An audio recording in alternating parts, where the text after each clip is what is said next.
Indian పార్లమెంట్లో కావాలని చెప్పి జవహర్లాల్ నెహ్రూ పైన అటాక్ చేస్తున్నారు. మనం రాజకీయం చేయడం తప్పు కాదు, కానీ చనిపోయిన వ్యక్తి పైన రాజకీయం చేయాలనుకోవడమే పెద్ద తప్పు. నెహ్రూ ఏం చేసిండో అని అంటున్నారు కదా, నెహ్రూ ఏం చేసిండో ఇప్పుడు నేను చెప్తా.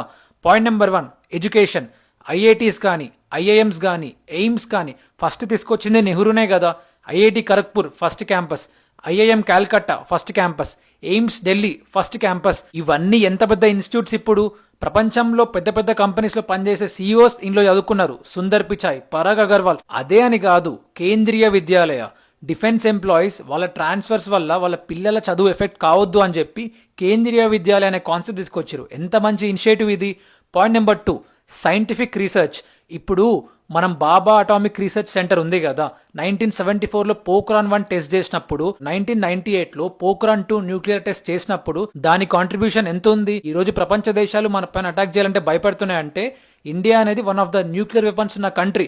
అందుకనే కదా. ఇదే అని కాదు, ఎన్సిఎల్ నేషనల్ కెమికల్ ల్యాబొరేటరీస్, దీని వల్ల కెమికల్ సైన్సెస్ లో రీసెర్చ్ చేయడానికి ఎంత హెల్ప్ అవుతుంది. Point number 3, defence. DRDO, BEL. DRDO అంటే defence research development organisation. Bharat electronics limited. వీటి వల్ల కొత్త కొత్త వెపన్స్ ఏంటి, ఎలా రీసెర్చ్ చేయాలి, ఎలా తయారు చేయాలి, వాటికి కావాల్సిన రాడర్స్ ఏంటి, ఇవన్నీ మనం ఇవాళ చేయగలుగుతున్నాం అంటే ఆ రోజు నెహ్రూ గవర్నమెంట్ తీసుకొచ్చిందే కదా. Point number 4, space. Vikram Sarabhai space centre ఈ రోజు ఇస్రోకి అది one of the research centre.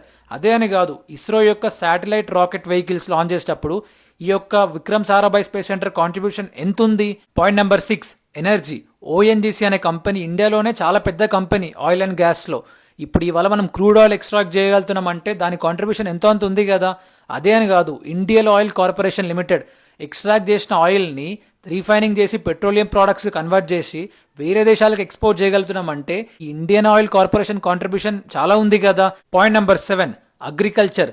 Independence వచ్చిన కొత్తలో మనము గోధుమలు అంటే వీట్ వేరే దేశాలకు వెళ్ళి ఇంపోర్ట్ చేసుకొని వస్తుండే, కానీ గ్రీన్ రెవల్యూషన్ తేవడం వల్ల మనది మనమే పండించుకోగలుగుతున్నాం. అదే అని కాదు, ఈ రోజు మనం ఆ వీట్ ని ప్రపంచానికి ఎక్స్పోర్ట్ చేసే పొజిషన్ లో ఉన్నాం. Point number 8, finance.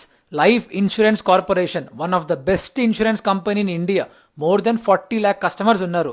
ఎల్ఐసికి వచ్చే 90% ప్రాఫిట్స్ అనేది మళ్ళీ కస్టమర్స్ కి తిరిగి ఇచ్చేస్తుంది. ఎంత మంచి ఇనిషియేటివ్ ఈ ఎల్ఐసి పాలసీ అనేది. పాయింట్ నెంబర్ 9, ఇరిగేషన్ సెక్టార్ లో Hirakud dam, Bhakra Nangal dam, one of the largest dam in India. Nagarjuna Sagar dam తెలంగాణలో ఉన్నది. ఇవన్నీ నెహ్రూ గవర్నమెంట్ ఉన్నప్పుడు తీసుకొచ్చినట్వే కదా. వీటి కాంట్రిబ్యూషన్ ఇండియా డెవలప్మెంట్ లో ఎంత ఉంది. మనం ఎన్ని చేసినా కూడా ఫౌండేషన్ అనేది చాలా స్ట్రాంగ్ ఉండాలి. మనం ఒకరు చేసిన మంచిని అప్రిషియేట్ చేయకపోయినా పర్లేదు, కానీ అది తప్పు అని మాత్రం అనకూడదు.